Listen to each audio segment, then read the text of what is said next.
Vidéo numéro 29, complexité et chaos. Bonjour, ce sont deux mots que vous avez souvent entendus.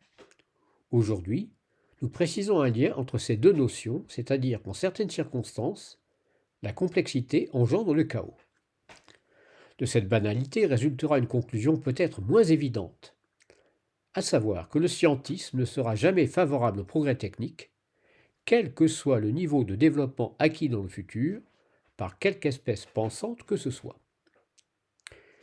Une bonne partie de la recherche scientifique est aujourd'hui consacrée à l'étude de systèmes qui évoluent avec le temps et pour lesquels on souhaite soit prévoir l'évolution à horizon temporel donné, soit modifier celle-ci pour réaliser un objectif bien défini. Mathématiquement, la première démarche est du ressort de la théorie des systèmes dynamiques et la seconde correspond à la théorie du contrôle, parfois appelée théorie de la commande automatique. Cette dernière revient à déterminer, en fonction de l'état à chaque instant, des forces qui adaptent le système au but recherché. En réalité, les deux domaines sont liés, puisqu'on ne peut évidemment pas optimiser le comportement d'un système dont on ne comprend pas l'évolution naturelle. Aujourd'hui, nous parlerons donc seulement du premier.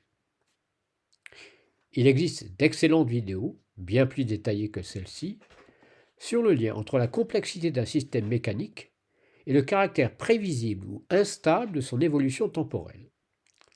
Si on considère par exemple un système articulé constitué de pièces massives reliées entre elles, la nature des mouvements possibles va dépendre du nombre de pièces et du nombre de degrés de liberté de chacune d'entre elles, en tenant compte des contraintes mutuelles.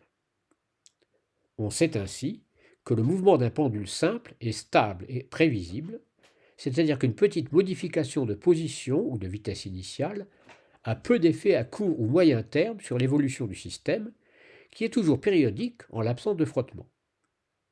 Les évolutions en temps très long font apparaître des différences importantes, mais contrôlables. Deux mouvements périodiques de période même très voisines finissant toujours par s'écarter.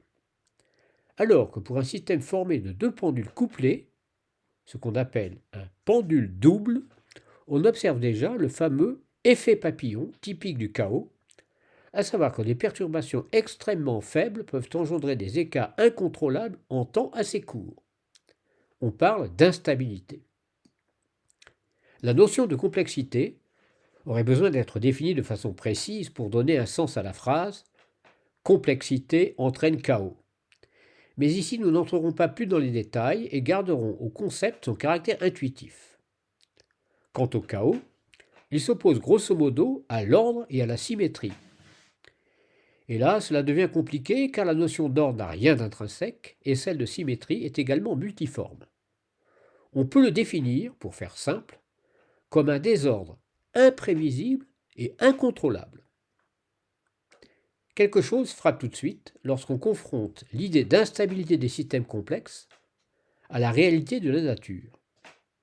Les arbres sont des systèmes immenses et complexes dont la croissance est prévisible. La matière, composée d'un nombre gigantesque d'atomes, a une structure relativement simple. N'est-ce pas contradictoire? Pour expliquer cela, nous devons réaliser que malgré la complexité réelle de ces systèmes, certains processus les empêchent de dériver vers le chaos. Par exemple, les métaux ont une structure cristalline périodique prédéterminée et les cellules vivantes obéissent à un plan de reproduction déterministe codé dans leur ADN. Et donc, nous semblons vivre dans un environnement rassurant où la complexité n'est pas fatalement génératrice de chaos. Mais n'est-ce pas un peu une illusion? Quand nous observons les comportements des systèmes immenses rencontrés en cosmologie, nous voyons le plus souvent des rotations qui semblent, à l'échelle humaine ou un peu au-dessus, essentiellement périodiques, donc relativement déterministes. Pour couronner le tout, les atomes ressemblent un peu à des systèmes planétaires. À ceci près qu'avec la mécanique quantique, ils sont devenus nettement plus turbulents, au point qu'on ne peut plus localiser les particules. Quant à l'univers à grande échelle, son aspect a quelque chose de fractal qui n'évoque pas un grand déterminisme. Où se situe l'ordre et la symétrie dans un tel assemblage hétéroclite de bulles et de filaments? On appelle souvent scientisme la doctrine réductionniste consistant à croire qu'il suffit de décomposer les systèmes en éléments de base pour tout comprendre de façon déterministe. L'exemple du comportement dynamique du pendule double suffit à mettre cette idée en échec. Le scientisme a donc perdu de sa popularité au fur et à mesure que les connaissances humaines progressaient. Mais la recherche de la théorie du tout s'inscrit de nouveau dans une tendance scientiste, débouchant sur une conception du monde en désaccord avec notre observation quotidienne de systèmes même basiques. Il faut donc s'abstenir de toute illusion à ce sujet. On peut ajouter à cela que comprendre l'univers aux deux échelles extrêmes de l'infiniment grand et de l'infiniment petit, en supposant qu'on y parvienne, ne permettra jamais de comprendre ce qui se passe au niveau macroscopique ou moyen des phénomènes qui comptent réellement dans notre vie de tous les jours. Osant une analogie avec les jeux de stratégie, on sait très bien que la maîtrise des débuts et des fins de partie n'est pas suffisante pour faire un champion, car c'est le milieu de partie, dont le nombre de possibilités devient astronomique, qui est en réalité le plus difficile. On peut ajouter encore que les phénomènes d'instabilité engendrés par la complexité des systèmes ont toujours poussé les scientifiques à supprimer les variables qui interviennent peu, de manière à obtenir des conclusions raisonnablement déterministes.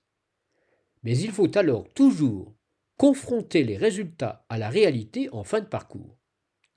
Et l'optimisation passe toujours, en fin de compte, par une phase de bricolage faisant appel à l'expertise accumulée.